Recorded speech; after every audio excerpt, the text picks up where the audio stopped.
Hello, everyone in the audience, and welcome.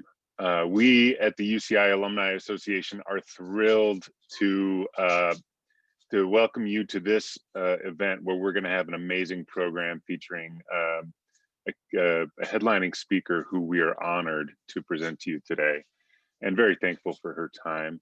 But welcome to Lunch with Eaters. First of all, Happy New Year, Happy 2021. This is the 15th installment of our Lunch with Eaters virtual event series. I'm Jeff Menhas. I am Executive Director for Alumni Relations at the UCI Alumni Association, and thrilled to open this event with everyone. And it looks like we have a very full and what I would expect will be an enthusiastic audience today in the crowd. So let me go over some of the logistics for the event today. First of all, this is a monthly virtual lunch and learn program built specifically for you, the UCI alumni and friends community. We started this at the beginning of the pandemic, and it has taken off as a very successful series of events. We have almost all of them archived. If you'd like to go back and reference past Lunch with Eaters, we have done a variety of different topics, but all featuring remarkable alumni. And we are most certainly continuing that tradition today.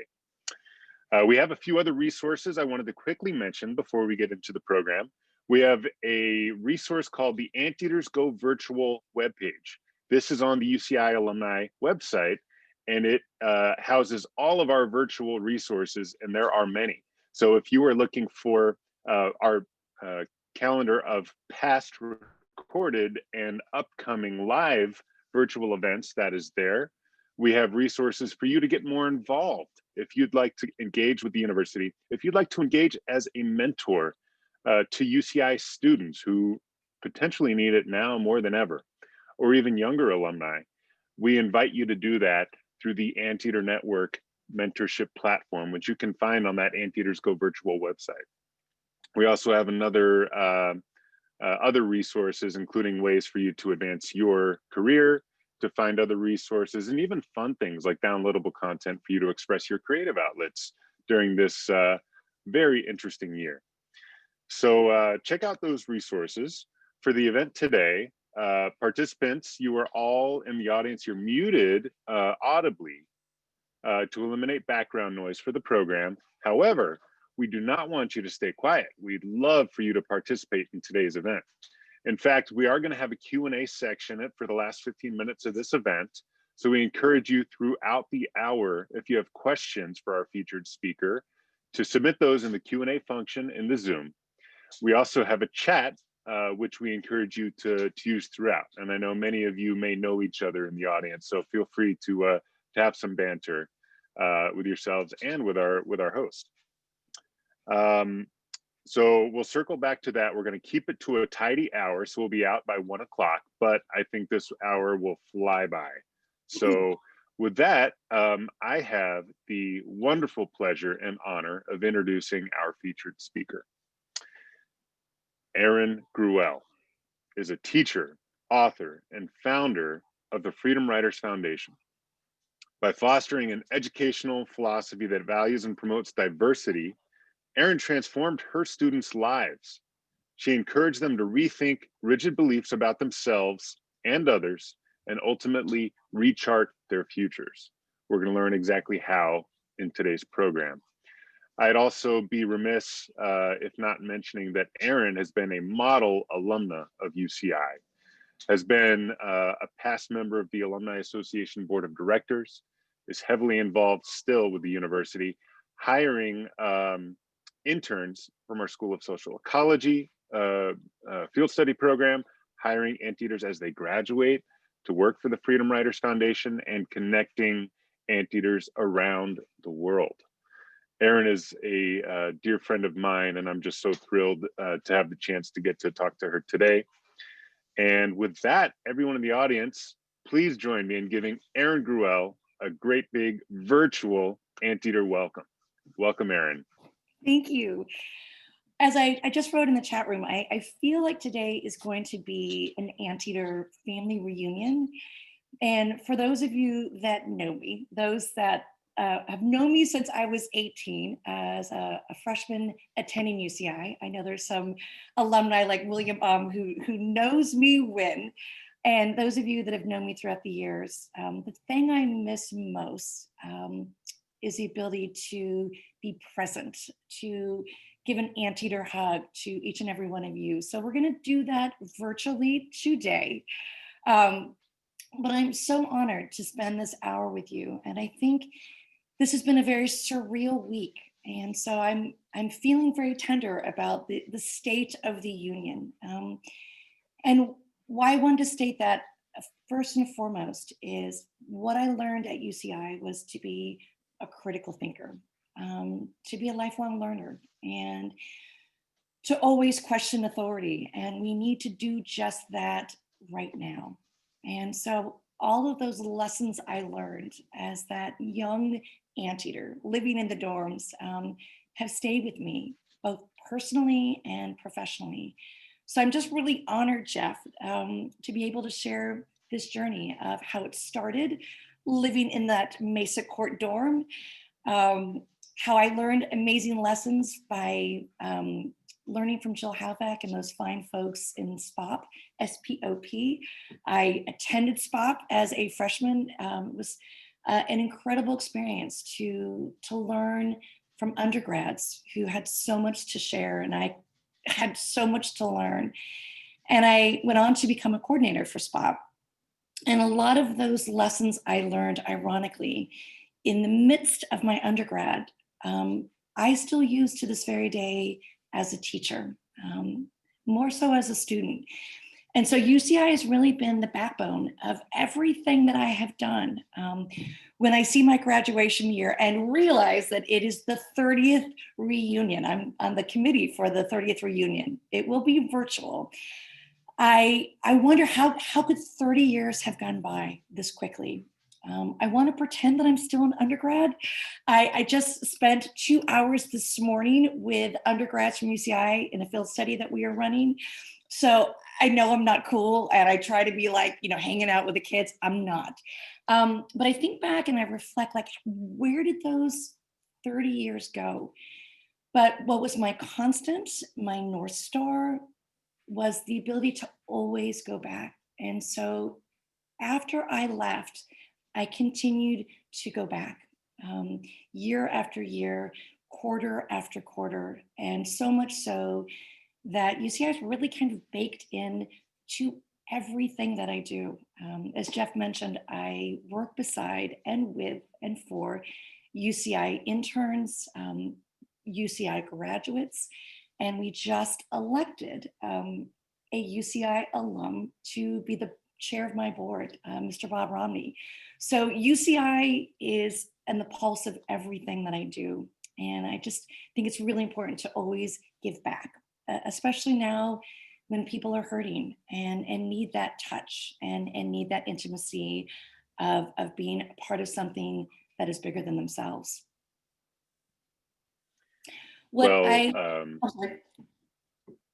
Oh no, forgive me for interrupting, but you've touched on your time at UCI and how that brought you forward. Please continue. We're going to learn a lot about your how your approach to education evolved, and sounds like it's based a lot on your experience at UCI. But yeah, we'd love to learn about what drew you to become a teacher and more beyond. To be honest, Jeff, I want to give a shout out to all of those fine folks who attended SWAP, worked in SWAP. What was so incredible about that program, and I remember our tagline when I was a coordinator, was celebrating diversity. And when I think of those images of the Capitol, that is not a celebration of diversity. That is not embracing everyone for who they are and where they come from. And so to be a teenager learning those lofty aspirations, to really be able to question the way things were and how the things should be, is probably the seeds that were planted for me as an undergrad. Ironically, when I started, I thought I was going to be a lawyer. And I know there's some lawyers like Mr. On this wonderful panel today, but I thought I was going to be a lawyer. I probably would have been an ACLU lawyer. I wanted to walk into a courtroom and stand in front of a judge and a jury. So the irony that I ended up standing in front of a chalkboard in front of students does not fall on deaf ears. But I think that the seeds were really planted as an undergrad, being exposed to so many cultures and creeds, and creating a family that was celebrated and embraced. They're not just buzzwords at UCI. You know, we live inclusivity. We celebrate people's authenticity. And I think when you see the best of humanity, you gravitate towards that. So I really want to give a tribute to SPOP and UCI for leading me, not into that courtroom, but into that classroom, and where I thought I could make the most difference for me. Well, I share your sentiment as a fellow SPOP coordinator. Many of us here in the call, I'm sure, were involved in our own very important involvements as students at UCI that helped shape their lives. I think that's a common bond we have as anteaters. So thank you for sharing that, Erin. I'd like to ask, before we transition into your larger presentation, you have a unique approach to teaching, so much so that, as we can see on the poster behind you, you gained incredible support, fame, and beyond with a transition to the Freedom Writers movie on your book, and an Emmy documentary, which, as I understand, you attribute some success there to UCI as well. Would you mind talking about those as well? Absolutely. This is my Zoom corner. So I'm very much a teacher in the midst of this pandemic persisting. And what has grown from this little corner, we had the ability to have Room 203 be a home to 150 kids known as the Freedom Writers for those 4 years. The Freedom Writers are still very much in my life. And so this corner has become Zoom 203 during the pandemic. And I think sometimes when I initially have that first Zoom with a group of students and they know I'm going to show up, I think they're disappointed because I think they think the gal behind me, Hilary Swank, is going to show up. And then I show up and they think, well, you're a lot older than that woman in the movie. So it is a blessing and a curse to have your story when you're an ordinary person reach such extraordinary heights. But what I'm most proud of is the documentary that we were able to create, to nurture, and then just this summer to win an Emmy. And I have to tell you, when you win an Emmy during a pandemic, it's not so sexy. There's no red carpet, there's no uncomfortable high heel shoes or fancy gowns. I was actually in my pajamas when we won the Emmy. But we would not have won an Emmy, to be really honest, if it wasn't for the fine folks at UCI. I believe that very night, Jeff, you were in the audience. Our current board chair, Bob Romney, invited a gaggle of his friends, friends that were alumni, folks who lived in the community, and also members of PBS. And when you are a public school purist, I'm so proud to have gone to public schools and teach at public schools. There's something very lofty about PBS. It's by and for and about the people. And even if you are poor and you don't have gadgets and you have a rabbit ear television, you still have access to quality television. So unbeknownst to me that very night, in the audience was the outgoing president and the incoming president of PBS SoCal. On that night, I think it was the spirit of the anteater, we filled the Crystal Cove in the Student Center. I think we broke some fire codes. No firemen came in and kicked us out of the joint, but we had people sitting in the aisles and standing room only. And in that very special room was many of the folks on this call today. And we were rapt and we were emotional. And then my amazing Freedom Writers stood on that stage and were profound and eloquent and so passionate about going to Washington, D.C. on 5/5/15, May 5th, 2015, to have a screening of that very documentary in the halls of Congress. And I get emotional because last night the Freedom Riders gathered and we watched the archival footage of that trip and how different it was for us as this colorful, eclectic group who had such reverence to our Capitol, to policies and procedures. And in that very crystal cove, they were moved. And the most moving of all was the outgoing president of PBS, Mel Rogers. And he wrote this exquisite letter to the executive producer of our film and said, I just want to be involved.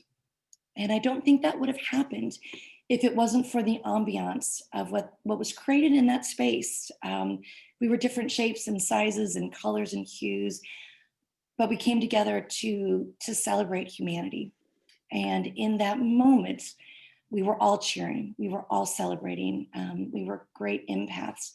And I think that is a tribute to PBS saying, we want to be the home of your film. And so I really do tribute Bob Romney and I tribute UCI for allowing that to happen, because one of my fellow alumni, Maria Hall Brown, also helped be the bridge to make this become a reality. Thank you for sharing that, Erin. And you know, we're honored to be associated with your success. And you know, we feel so grateful for you coming back to talk to our audience today. You mentioned you had help and connections along the way with fellow anteaters. I would be remiss if I didn't acknowledge we have a huge number of supporters of yours here because they are appreciative of you as well. I'd like to acknowledge President of the UCI Foundation, Julie Hill, in the audience, as well as trustees Carol Choi, Ivan Williams, welcome. Former UC Regent, William and former alumni board members Bob Romney, Kurt Busch, Greg Mickelson, Ramin Talesh, and other wonderful alumni who give back much like you do. So thank you all for joining us.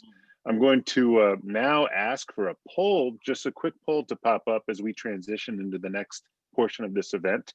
How many of you have actually seen Erin's documentary or the film itself, Freedom Riders? Simple yes or no, but just so we know who in the audience is familiar with the film material. And it is an unbelievable accomplishment to be awarded an Emmy, to win an Emmy. So we're so appreciative of your accomplishments, Erin. About 2/3 of the audience have seen the documentary and or the film. So thank you for sharing that.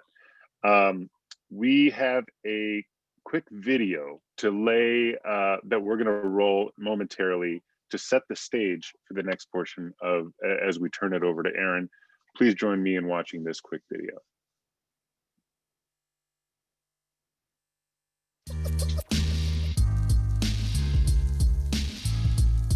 Being a Mexican American, growing up in Long Beach, and it was a lot of gang violence, Hispanics sticking with Hispanics, blacks with blacks, Asians with Asians. Especially around that time, there was a lot of problems with everyone against the Hispanics, all the gangs against the Hispanics. I wasn't a gang member, I used to be a tagger. I just will stick to my own.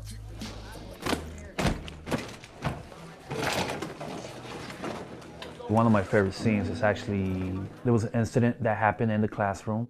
There was a paper that was being passed around, and it turned out that that picture was making fun of Sherrod. I was like, wow, he's gonna come back with a kind of comeback or something, but he was actually pretty hurt. What is that? That's when Ms. G actually took the paper and saw it, and she started talking to us about racism and what the Nazis did in World War II.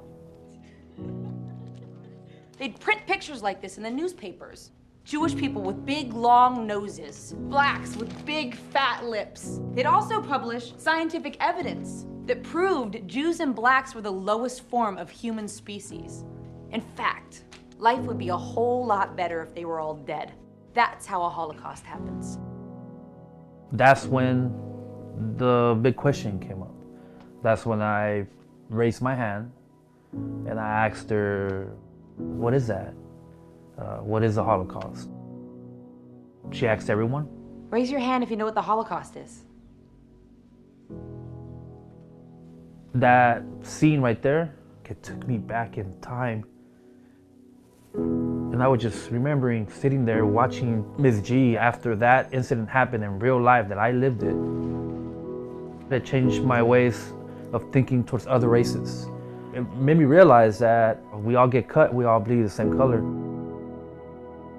If that movie can help other kids, if it can make other teachers better, it makes me feel great. It's an honor being part of this. Honestly, I wouldn't change it for anything in this world.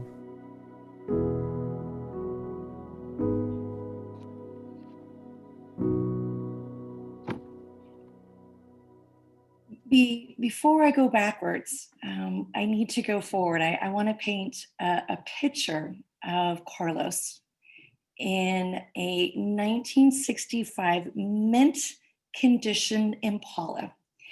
And he wants to drive down Pacific Coast Highway, sitting next to Bob Romney and the fellow president of the alumni board, Bruce Hallett, and off they will go. And I think of that image of Carlos and Bob Romney and Bruce Hallett, two anteaters, with a boy who walked into my class all those years ago, who was broken and had been abandoned. And what was created in that classroom then, and that I'm trying to recreate now, is the ability for people to heal and to be whole. And the irony, Carlos just told us in that beautiful moment, we've been making these incredible videos for kids who, like Carlos, are broken, like Carlos, who don't feel seen and are heard.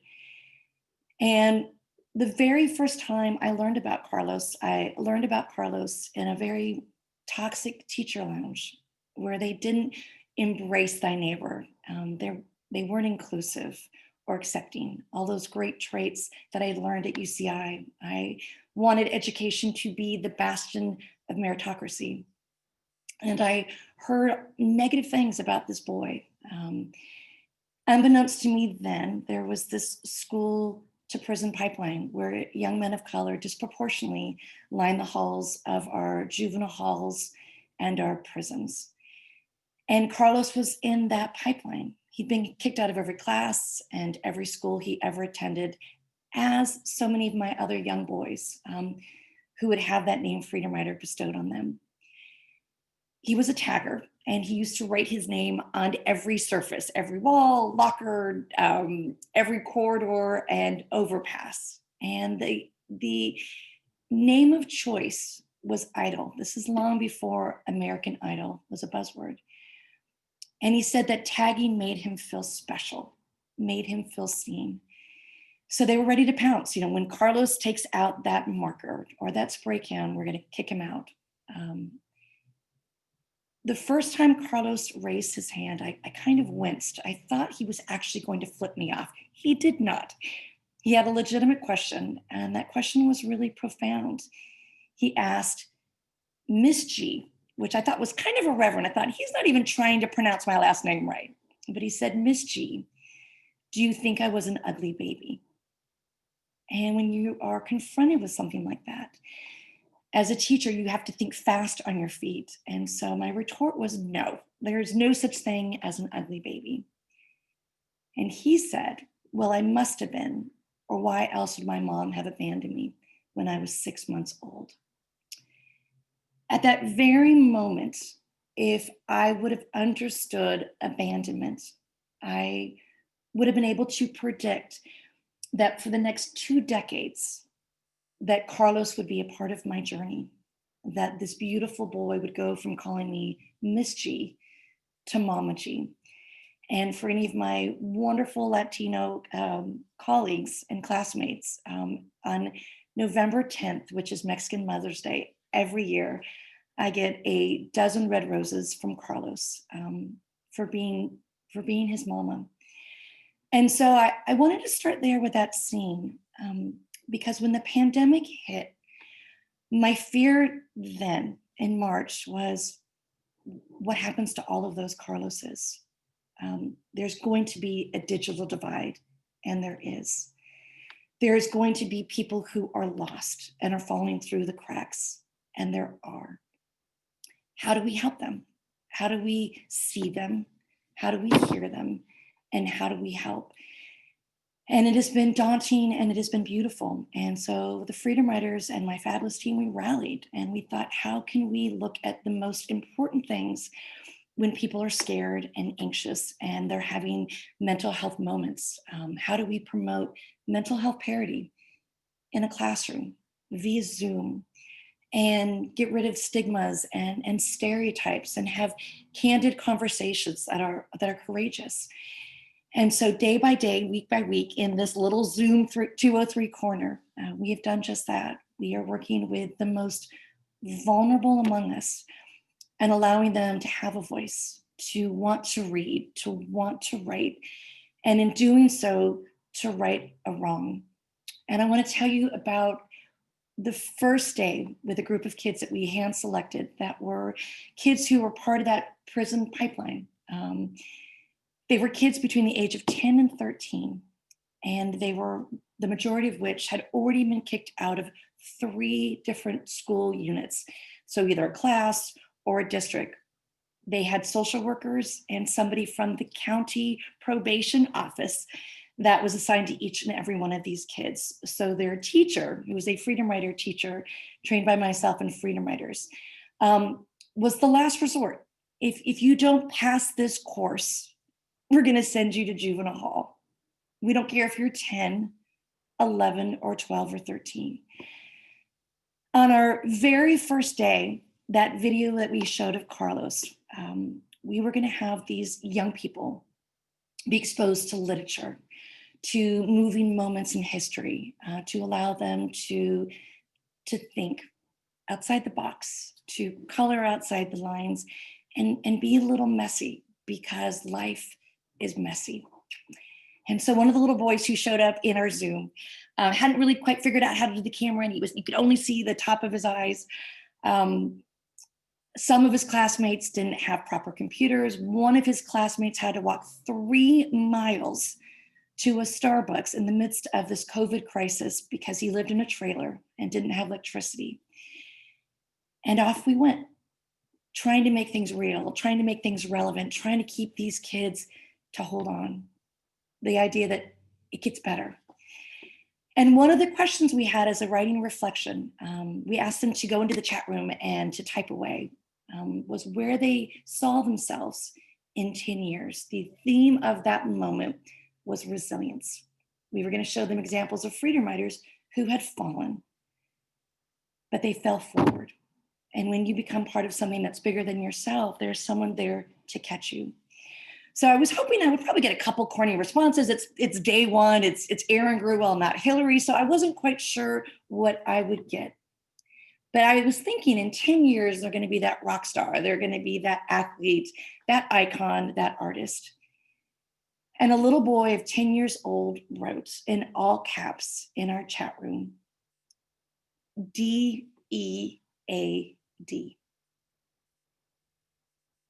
dead. And I was immobile. And I was immobile in the same way I was with Carlos all of those years ago about being that ugly baby. And in that moment, I thought, oh, hell no, I can't leave this program until this little boy has something to live for. Because when we get it right, education can and should, and it must equalize an unfair playing field. And here was this horrific example of a playing field that is not right, that is not just. Or a little boy who was part of a system being bounced around like a bag blowing in the wind at 10 years old, thought he would be dead by the time he was 20. and it made me feel desperate. And it has changed everything. And I think as an educator, I need to be reminded of how important school is, how important it is to empower talented teachers to be able to teach to a student and not to a test. I can't tell you how I celebrated last night when Betsy DeVos resigned. I wish she would have done it 4 years ago, but it's never too late. I say that because I'm a believer, like I said, of public education. UCI is an example of public education. And so what I had learned all those years ago with Carlos was to listen, to learn. Yes, I might walk into a classroom or sit in my Zoom corner as an educator, as a teacher, but the duality that I need is to also be a student, to embrace the Socratic method that I learned at UCI and make it student-focused, student-centered. And so in that moment, as the tears started to flow, I realized there's a story. What would make a 10-year-old feel that they were going to give up, that their life didn't matter? And I realized with Carlos and my Freedom Riders, and with Howard and those foster kids of today, that we all have stories. We all have stories to write. So one of the most amazing things that had happened all those years ago in my classroom room 203 and what is happening today is the power of stories. Then Freedom Riders picked up a pen. Later on, they went to a computer screen and they began to write, anonymously so, their thoughts, their fears, their ambitions, and it became a book. And when we bound that book and sent it out into the world, it was as if we were sending a message in a bottle. We actually submitted the Freedom Riders Diary in its infancy stage to every single publishing house in New York. And every single one of them rejected us, every single one. And we kept trying. We resubmitted it. We did the writing process. I had some of the best English professors at UCI, one of which is Dean Lupton, who was my professor when I was an undergrad. And we rolled up our sleeves and we edited and wrote and rewrote and resubmitted it. And as it should be, the one house that published a book by a little girl in a tiny little attic published the Freedom Riders Diary. Because of Howard and that DEAD in a chat room, all these years later, that same publishing house is going to publish stories written by those kids. It's so exciting to be in a place right now of creativity, to give a young kid a voice, to be mentored by a freedom writer who made it to the other side, who did fall, and like I said, fell forward, and now they're a mentor. Now they are an author and an activist, and allowing someone like Howard to dare to dream and dream big, and to allow a child like that to become an author, to have credibility and be a storyteller is going to be an amazing opportunity. So just as I did with the documentary, bringing it to UCI and showcasing it, the Freedom Riders and I made that documentary, and it took 2 decades. And I'm sure for 2 decades, I showed up at UCI and knocked on the door and said, can we show it to some students? I want to do the same with this new book. There will be young people who are declaring their stories, and I want Howard at 10 years old to stand in the Crystal Cove and look out at a sea of students and say, I'm good enough to come here. Yeah, I may be 11 now, but school is my ticket. It is my ability to start over, to follow in the footsteps of all of those leaders, all of those iconic figures, like that boy from Troy, our namesake, John Lewis. The Freedom Riders were blessed to take their name from John Lewis, and we learned about how that boy from Troy walked across that bridge in Selma on Bloody Sunday. how that boy from Troy stood beside Martin Luther King, looked out on the mall on that iconic I Have a Dream speech, and how that boy from Troy went on to become a congressional member from Georgia. I imagine what that boy from Troy would have thought on Wednesday when those hallowed halls were desecrated. And so to have that namesake of a freedom rider, RIDER, be our North Star, our compass, I would love for a little boy like Howard to stand on a stage at UCI and envision what education can do, how it allows us to transform, to be transparent, to be able to write a different chapter and write a different ending to a different story. And so right now is a really exciting moment. I have this wonderful board member, Bob Romney, who really poked and prodded and said, you need to pivot. You know, you've got this incredible story of the past. What about now? It's a new millennium. And when you think about whatever profession you are on in this chat room, whether you're a lawyer or whether you are a philanthropist, whether you are an educator, a parent, we all in our moments need to be able and flexible to change and reinvent and reimagine. And that is exactly what we are trying to do now, is to reimagine how it should be. How does every kid like Howard have a place at that table? How does every kid have an opportunity to be seen and to be heard, to have a do-over, to learn that even if you've done bad things, it doesn't mean you're a bad person. So I'd like to believe that my job as an educator has continued to evolve to different classrooms. I love that the new senator from Georgia was the reverend from the same church that Dr. Martin Luther King presided, Ebenezer Church. And now he's going to be in the halls of that Senate. And so Martin Luther King had to leave that very church to go out and be that disciple out in the world, telling stories, daring people to dream, to get into good trouble, as John Lewis has encouraged us to do. And so my classroom started out very humbly in Long Beach, room 203. It was messy and crazy and chaotic.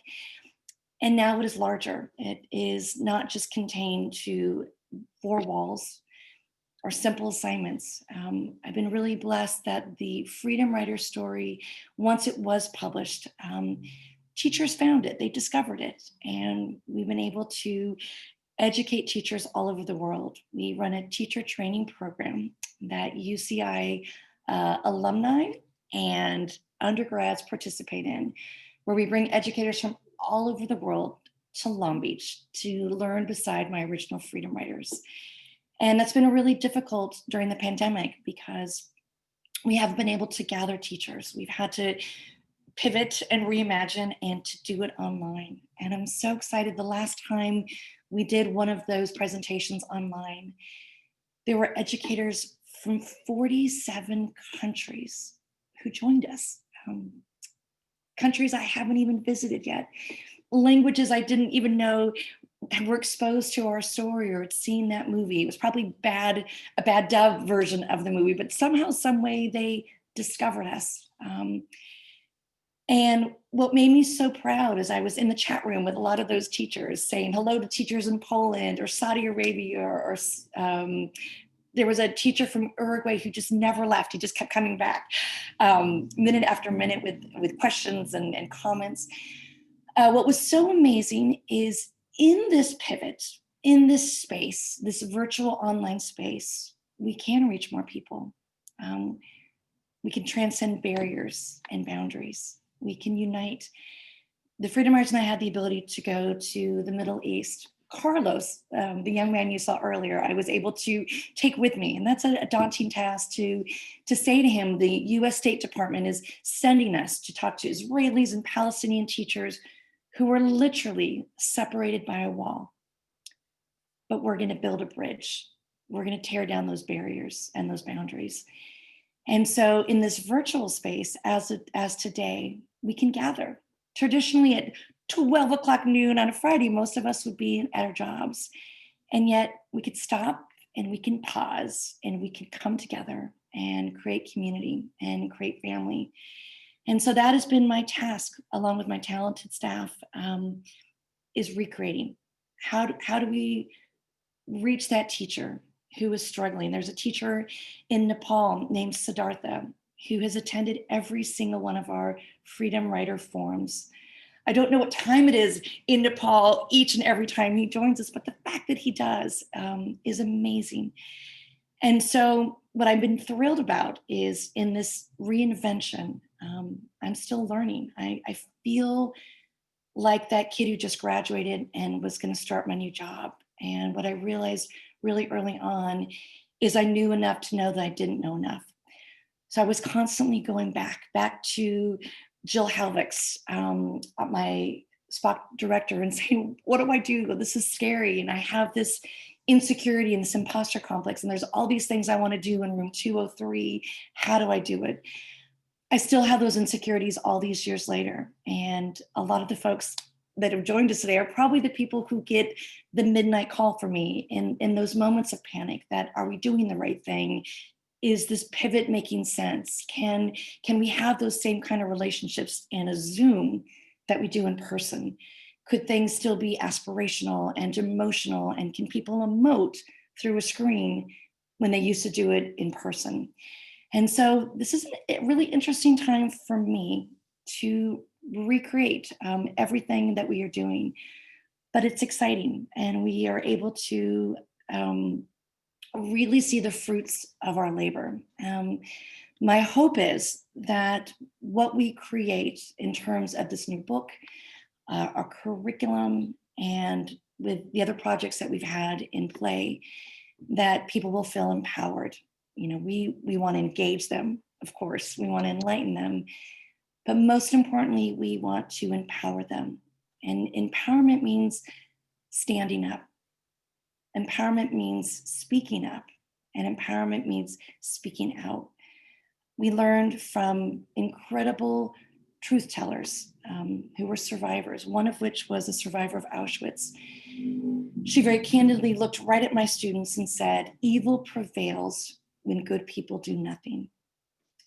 On a Wednesday, standing in our Capitol, I saw an image of somebody that had a shirt with the image of Auschwitz, and the words on that shirt said, "Auschwitz camp." It made a mockery. It made a mockery of my friend's time at Auschwitz, her death march. And she said to me then, and I'll say to you now, that evil prevails when good people do nothing.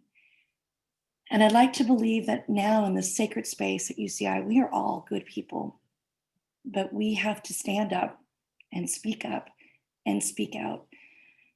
every moment of every day, not to be complicit, not to be silent, not to allow young kids named Howard at 10 years old to be a part of a system that is a school to prison pipeline, to say that you matter. You matter in our schools, you matter in our society. And someday I want to sit beside you at my job. And I think that's what education has really proved to me. So what I'd love to do now is make a transition to some of the questions that I know that you fabulous folks who are reading the book. There is a group of you at UCI right now who are reading the Freedom Writer's Diary, which is very exciting. And I know that many of you have questions. You don't know the names in the book because each and every story is written anonymously as a number. But I know that there was a lot of questions that were submitted to the UCI alumni before today.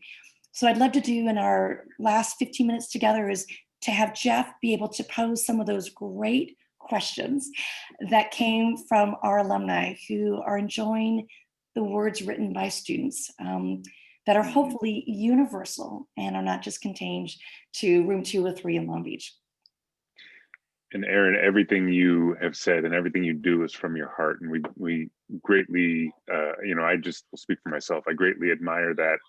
And we have so much to learn from you. And you're right, we have a lot of questions from fellow alumni and others in the Q&A. So I'll go through as many as I can. We have a lot of really good, deep questions. So this first group does come from the book club of the Anteaters in the Arts alumni chapter, led by President Ivan Williams.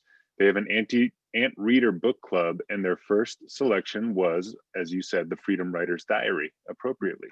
So the first question, someone is curious if you had any plans during the time of how to keep track or keep in touch with your students. You know, retrospect is different than being in the moment. Some of them are now big, you know, have affected your foundation in good ways. But how did you react to seeing them realize potential along the way? That's a great question. You know, I look at the amazing students that I'm working with right now from social ecology at UCI and the field study. And I think about the ability today from 10 to 11:45, we gathered these incredible undergrads. I hope some of them have joined us in this chat room. What a difference a child now has with technology. Everything is instantaneous. You could be in a Zoom. You have a gadget, a smartphone. When the Freedom Writers walked into my classroom, they had beepers for nefarious reasons. So when Carlos came in, he didn't even have a cell phone. No one had a cell phone in 1994. No one had an email in 1994. One of my students who has a similar background to little Howard, we had to fill out these identification cards. And tragically, Henry used to write where I stay at. Not where I live, not where I reside, but where I stay at. Because by the time Henry was 14, he'd already been to 42 foster homes. And everything he owned and everything he was in a brown paper bag. So I think about now how easy it is to stay connected. It was very difficult then. We did things the old-fashioned way. We did phone trees. We did snail mail. I think that's why I still love old-fashioned letters written that I receive in the mail. But when I started this journey, I had no idea that the Freedom Writers would be with us all these years later. Even the process of writing the 20th anniversary book was a beautiful godsend. And writing this new book it's going to be called Dear Freedom Writer. It's going to be incredible because of technology, because they are all over the place. But it was really difficult. I didn't realize the first quarter that I would stay with them, let alone for the next couple of decades. And so I learned a lot. I probably would have done a lot of things differently if I had a plan. A lot of it was divinity and serendipity, because I was making things up as I went. And I'm just thrilled that they stuck around. And when I say stuck around, I still see the Freedom Writers every day. Carlos, in the midst of a pandemic, just shows up. It's hard. He wants a hug, and I can't give him a hug, but Freedom Writers just show up. And last night we had this beautiful Zoom, and 30 of them showed up. And after 2 hours, I said, I got to go home. I got to eat dinner. And I checked out. I made somebody else the co-host of our Zoom, and they stayed on for another hour. So 3 hours of them just still being a family. Thank you, Erin.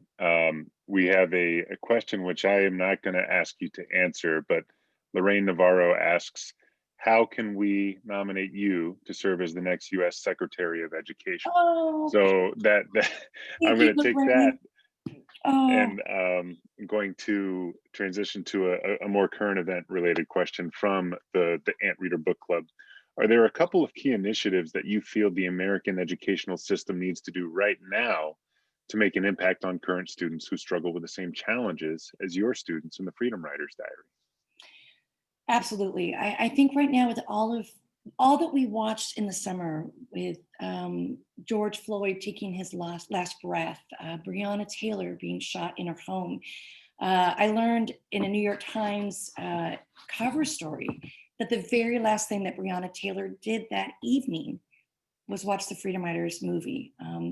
And when I was sent the body cam footage of the police officers, you can actually see the Freedom Riders movie in her bedroom as they are going through her. It's surreal. So I think that what happened in the midst of a pandemic is people were out and standing up and speaking out and protesting. I love that iconic picture of John Lewis standing on Black Lives Matter Avenue in DC was actually one of the last photographs they took of him before he lost his battle to pancreatic cancer. So I think that we have to integrate into our classes the ability to know our history. Our history has not always been pleasant, but we can't deny it. We can't sugarcoat it. And I think that's really important, the history that we teach our kids. I love that we are having discussions about monuments and about movements, but I think kids need to learn that. I think that I didn't learn about our history until I was at UCI. I didn't learn them from a textbook. I didn't learn them from a teacher. And so I think we have to look at implicit bias. I think we have to look at what school is like when we have inclusion. I think it's really important for us to integrate with intentionality. I've traveled to all 50 states multiple times, and I know the effects of educational apartheid. I've seen it in most of our urban communities. And so I think that we've really got to allow people to talk about these moments. One of the things the Freedom Riders talked about last night in our Zoom was the irony. You know, the Freedom Riders are predominantly African American Latino, and every single one of them said, if one of us was to walk up those stairs at the Capitol, we would have been shackled, we would have been arrested, or we would be dead. And that's really important to talk about when people have biases and there's prejudice and there's intolerance. And so I think education has to allow those courageous conversations to happen post haste. Yeah, thank you, Erin. And we have 3 amazing questions I really want to get to. We only have 5 minutes left, but the first question I'm going to say is from Will. Will, the often mentioned and much respected. He's been thinking about you during the pandemic because we all can see you're such a people person, and the quarantine must have been very hard on you and your students. Could you share how you've been able to manage the current pandemic and perhaps provide us some advice on how you stay in touch and continue to advise students? It is hard. And I just, on Wednesday, came out of a 2-week social isolation because one of the Freedom Riders has been living with me during the pandemic. And 3 days before Christmas, she contracted COVID. So I think everything that I have experienced, I tested negative, thank goodness. But everything that I experienced of being in isolation, to not be able to touch and to gather, is what we're all feeling. And I think it's made me more of an empath for those students who have anxiety, who feel isolated, who suffer with depression. It's made me aware and hyper-focused to understand not only PTSD, but complex PTSD. And I think that when we come out of this pandemic, we really have to take a look at the social emotional learning skills of students. And that's one of the things that my foundation is really focusing on now, is those social emotional skills that come from this COVID crisis. Great transition, because one of the Ant Reader Book Club members asks, where does the Freedom Riders Foundation go in 2021? You just touched on it. Should we keep an eye out for more diaries from across America? Oh my gosh, absolutely. You know, one of the things that we were able to do, and I'm so excited, is in this space to be creative. So we started a podcast. We started doing these forums where we would invite thought leaders and authors and activists and being more present. I used to travel every single week. Anyone that knows me knows my bag is always packed. I've been home since March 12th. And in being sedentary in one place, it allows me to travel through technology. Bob Romney used to make fun of me because I was one of the last people on the planet that had a BlackBerry. You know, he was the one that actually drove me to an Apple store and said, "You got to get an Apple. You got to trade in that BlackBerry that no longer works." But I think with technology, we can connect with people all over the planet, and we've done just that. It's been really exciting to see our similarities and not our differences. Thank you, Erin. This may be our final question, but quite relevant and inspiring. Vanessa Bejarano asks, do you have any advice for a young girl like herself who may want to write a book about her life? Oh my gosh. It's scary.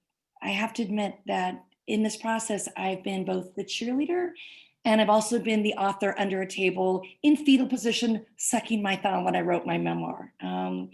When you bare your soul so others can bear witness, you open yourself up for interpretation, for criticism. You know, our book, we used to facetiously call it the little book that could, like the train going down the track. I think I can, I think I can. And even though it was lauded and it was actually #1 on the New York Times bestselling list, that's one extreme. I've also gotten death threats. I had the Ku Klux Klan come after me. I've had white supremacists claim that our book is pornography. And just recently, a parent in Bakersfield, in the district where Kevin McCarthy lives, a teacher wrote this scathing letter to the newspaper saying that our book is softcore porn. I love that. I love that we have been banned and burned, because when you ban and burn a book, it makes kids want to read it that much more. So what I tell you, when you sit down with pen in hand or a keyboard, to write what needs to be written, stream of consciousness style, unabashedly, and just get it on paper, and then you can edit. Do it for you, not for an editor, not for a list, not to be banned or burned, but for you. That's where it becomes liberating and it's cathartic. And where I saw the healing happen, not only with the freedom writers, but where I saw the healing with myself. I know that we're just at the hour, but I have a little anecdote I have to share, Jeff. When I sat down to write my memoir, my strategy was to have my father be kind of like the antagonist, that he was going to ask the question as a naysayer, to poke holes and flaws in my process. And I would go to New York and meet with my editor, and then I would call my dad from Central Park and read him a passage, because he was very alive in the book. And then my father died suddenly, and I was crestfallen. I walked away from it. I did not know how to finish it because my father was an is, and I wasn't ready for him to be a was. And through writing, I kept him alive. Through writing, I got to heal. Through writing, he is still an is. He's not a was. So I think if you're going to write, you do it because you have to, with your hair on fire. It'll be an emotional toll, but when you finish and you walk away, it is for the world, and however the world accepts it, that's on them. It's not on you, but you did it. You made it to the finish line, and so please write what needs to be written. Well, Erin, that's a phenomenal note to end on. Thank you for sharing so much of your personal story, and that of your students. Very, very touching, and so much that we can learn from all of your life story. Thank you for sharing that with the world, and specifically with us here in the UCI alumni community. So everyone in the audience, please join me in conveying our sincere thanks to Erin for your time, your energy, and your evergreen commitment to the UCI students and giving back to the community. So thank you so much, Erin. It was a pleasure. Thank you. The good news is we have this event recorded. So we will have this in our archive. Feel free, I encourage you to share this with your anteater and non-anteater contacts, because this means more to the world than maybe we think. So please share this Erin's story.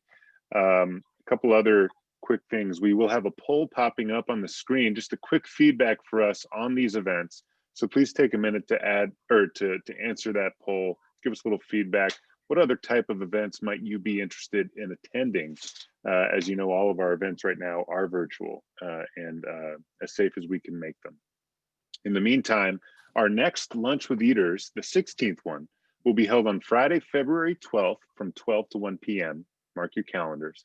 And if you do have any questions for us, or perhaps for Erin that we didn't get to, feel free to email us at alumni@uci.edu, and we'll do our best to address those as quickly as possible. Thank you, everyone, for attending so much. Thank you again to Erin Gruwell, the phenomenal model alumna. Erin, thanks for sharing your story. Everyone, have a wonderful rest of your day and a very, very happy weekend. Thank you, everyone.